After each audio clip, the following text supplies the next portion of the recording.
In our society, we've really been conditioned to be consumers, to always look for that next best thing, the next best car, the bigger house.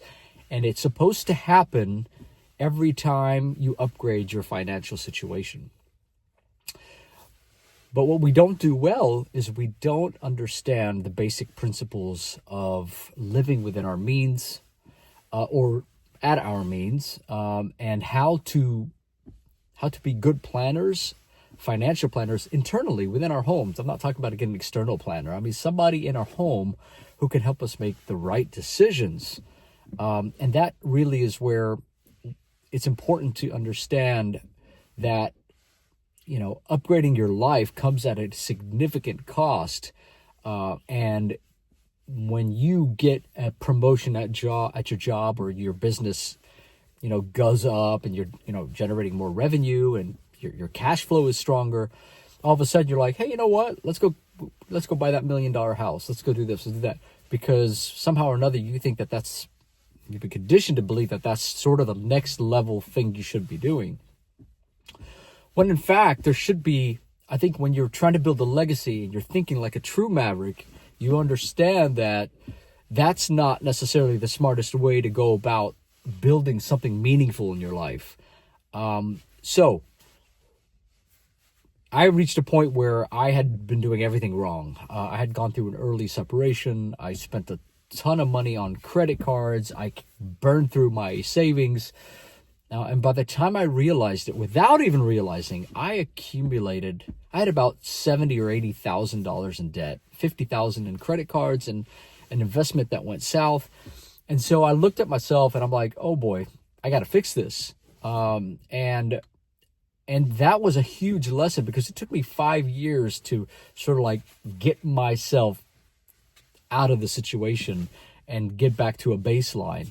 And it's really important to understand that living within your means doesn't have to be forever. It might be something where you live well below your means to get yourself out of debt, for example. And if you have a great life partner, which we talked about in a previous video, and I'll link to that, if you have the right life partner, you can do that much faster because you have somebody who's on your side who thinks like you. So live below your means if you have to. If you're in debt and you feel like you really need to, you've got to break this, right? You've got to crush it. And you can't crush this if you're not able to make lifestyle decisions, spending decisions that could really impact you, right? So it's short term. You live below your means. And let's say you love the good life and you really want to go and take that annual vacation. You want to do this, you want to do that. That's totally cool.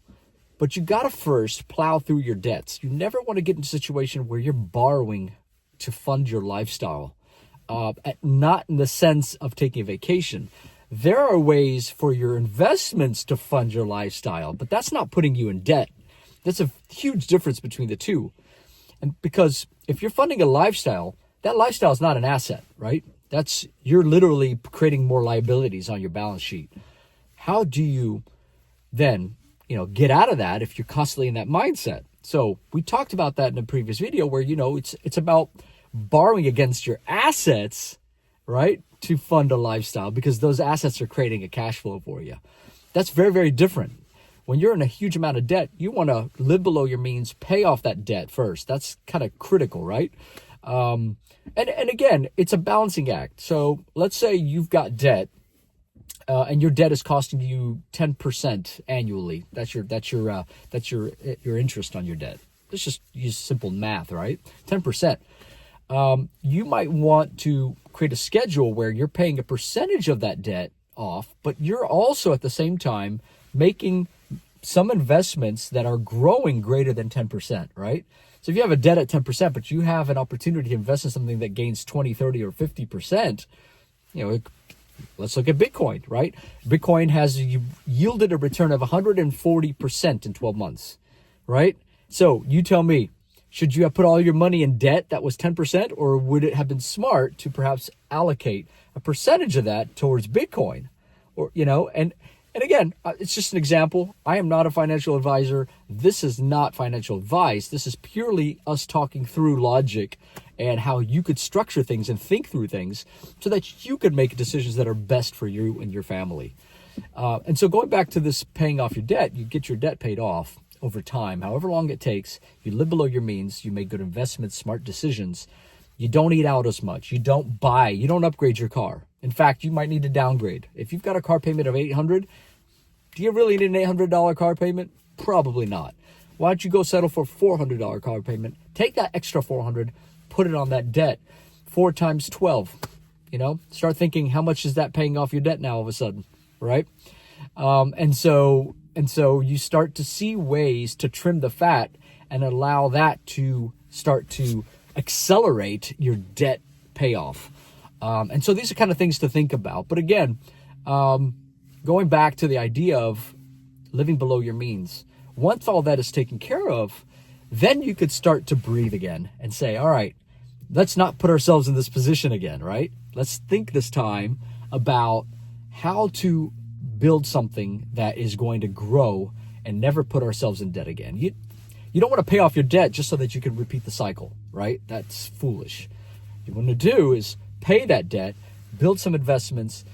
If you can simultaneously, great. If not, you got to figure a way that makes sense for you. You can, of course, consult a financial advisor if you think that could help you. But it takes time. You got to sit down and educate yourselves on money, educate yourselves on investments, educate yourselves on expenses, and really buckle down.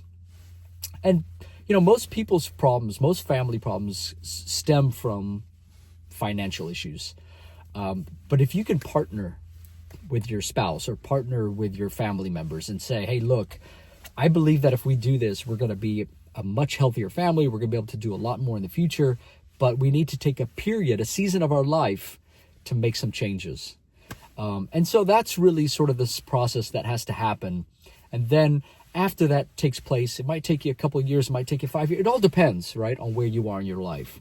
But once that is done, it will be far better than dragging this pain for a decade and 2 and 3 and never addressing it, right? Kicking the can down the road is what our government does best. Is that the best thing for you?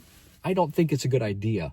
They have a money printing machine. They can do that. You don't have that, right? So you have to think sharper, smarter, and you have to really make some much more intelligent, critical decisions than clearly our government makes.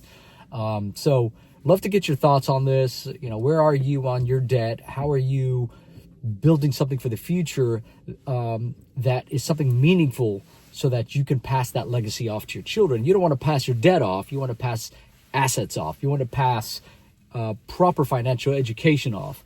And you have to take steps. And whatever that step is, it's on you to get educated and informed.